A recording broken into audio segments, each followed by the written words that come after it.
रवाना हो चुका है। डीसी अनंतनाग डॉक्टर पीयूष सिंगला ने झंडी दिखाकर यात्रियों के इस जत्थे को रवाना किया। सख्त सिक्योरिटी के बीच बालतल से भी यात्रियों का पहला जत्था पवित्र गुफा के लिए रवाना हुआ। अमरनाथ यात्रा 43 दिन चलेगी। आज से शुरू हुई यात्रा 11 अगस्त तक चलेगी।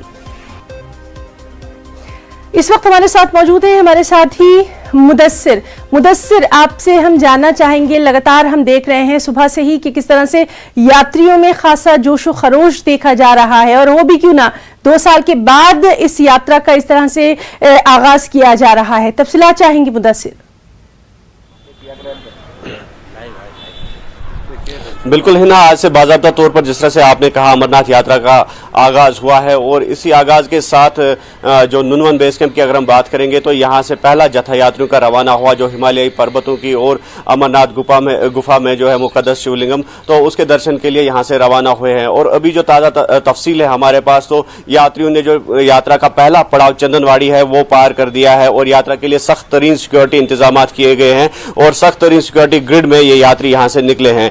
और मैं आपको बता दूं कि इस बार जो इंतजाम किए गए हैं तो उससे यात्री जो है काफी खुश है और काफी मुतमईन नजर आ रहे हैं। न सिर्फ इंतजामिया की जानिब से जो इंतजाम किए गए हैं, बल्कि जो मकामी लोग यहाँ पर पेश रहे हैं, जिस तरह से हमने कल भी देखा जो पहला जत्था यात्रियों का आया, तो कश्मीर के लोग जो थे, जो टैक्सी ऑपरेटर्स थे पहलगाम के, या फिर जो ट्रेड लीडर्स थे यहाँ पर, या फिर डीसी अनंतनाग की अगर हम बात करेंगे, एडमिनिस्ट्रेशन की बात करेंगे, तो फूल मालाएं पहनाई गई यात्रियों को और गुलदस्तों से उनका जो है इस्तेकबाल किया गया। और कुल मिलाकर जितने भी इंतजाम यहाँ पर इन प्लेस किए गए हैं सिक्योरिटी समेत, तो यात्री उससे काफी मुतमईन नजर आ रहे हैं और काफी खुश भी नजर आ रहे हैं। और यात्रियों का यह भी कहना है कि जितने भी खदशे थे यहाँ पर कश्मीर आने से पहले, वो सारे खदशे दूर हो गए, और यहाँ पर जिस तरह का पुरअमन माहौल उनको देखने को मिला वो यकीनी तौर पर काबिल तारीफ है। और हम इस वक्त पहलगाम में ही मौजूद है, और आप देख सकते हैं मेरे पीछे की कुछ यात्री अभी भी मौजूद है। जो यात्री यहाँ पर है, इनको 1 तारीख या फिर 2 तारीख को दर्शन के लिए जाना है, लेकिन खुशाइन बात यह है कि ये पहले से ही पहलगाम में मौजूद है। ये कल ही यहाँ पर आए हैं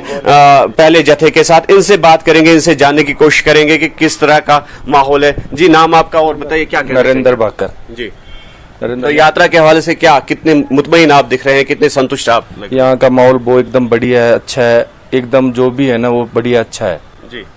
यहाँ कोई दिक्कत नहीं है, हमारे को कोई परेशानी नहीं है, अच्छी सिक्योरिटी वगैरह। सर मैं रामनिवास खिरडोलिया मकरंद से आया हूँ। हम कल यहाँ शाम को पहुंचे थे। यहाँ की बहुत ही अच्छी व्यवस्था हो रखी है। हम सभी आर्मी को धन्यवाद देते हैं कि सब यात्रियों को वो सुरक्षित रह रहे हैं, और बहुत बहुत धन्यवाद यहाँ के रहने वाले लोगों का भी, वो भी हमको कोऑपरेट कर रहे हैं। और यहाँ की बहुत ही खाने पीने की व्यवस्था सुरक्षित है, बहुत ही अच्छी बनी हुई है। धन्यवाद। तो आप बताइए, जिस तरह से बेस कैंप पे, या फिर आप बेस कैंप में नहीं रहे, आप होटल में रहे हैं, तो क्या आपको लग रहा है कि जो यहाँ के लोग हैं कितने मेहमान नवाज है, या जो कश्मीर आने से पहले जो आपके दिल में था, क्या ऐसा कुछ देखने को मिला? बेस कैंप में रुके थे, हम आने से पहले एक दिन बेस कैंप में रुके थे। वहाँ पे अच्छी व्यवस्था थी। यहाँ की जो आर्मी पुलिस है या फौजी भाई हैं वो अच्छी व्यवस्था कर रहे हैं। लोकल प्रशासन है वो भी बहुत अच्छा है। यहाँ के पब्लिक हैं वो भी बहुत अच्छे हैं।